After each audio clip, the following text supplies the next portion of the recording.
The Waray people are one of the largest ethno-linguistic groups in the Visayas, known mainly for their strong identity rooted in the islands of Samar, northern Leyte, and Biliran. They are speakers of waray, also called waray-waray, a central Philippine language with millions of speakers. Their name itself, waray, comes from a common negative word in the language, none or nothing, a label that, over time, was embraced as an ethnic identifier. Like other Visayans, the Waray trace their deeper ancestry to the Austronesians, seafaring peoples who spread out of Taiwan some 4,000 years ago. Archaeological and genetic evidence shows Austronesian movements into the central Philippines, where the Waray settled. These settlers brought rice agriculture, seafaring technology, and the Austronesian languages that would diversify into today's Philippine tongues. Their language belongs to the Visayan subgroup of the Central Philippine languages, which also includes Cebuano and Hiligaynon. According to comparative work by linguists like R. David Zorc, Waray shares many innovations with its Visayan relatives but developed its own distinct sound shifts, especially in its vowel system as documented by John Wolfe.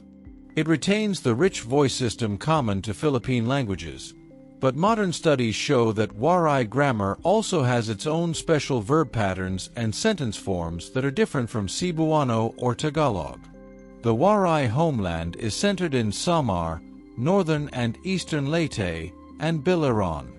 These islands shape them into a distinct ethno-linguistic community, large enough to sustain their language and culture, yet always in contact with neighboring groups through trade, migration, and intermarriage.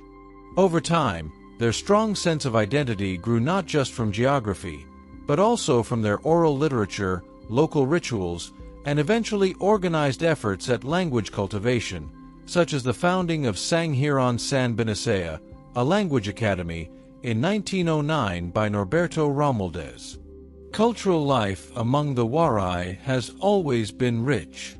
Their oral epics, proverbs, and poetry, known as sidai, preserved values of resilience, humor, and spirituality. Studies published in the journal Leyte, Samar Studies record folk beliefs, healing traditions, and a vibrant cycle of festivals. Waray literature has flourished both orally and in print, with anthologies like Gregorio Luanco's collection and with later work by writers such as Victor Sugbo, who emphasized Waray's contribution to Philippine literature.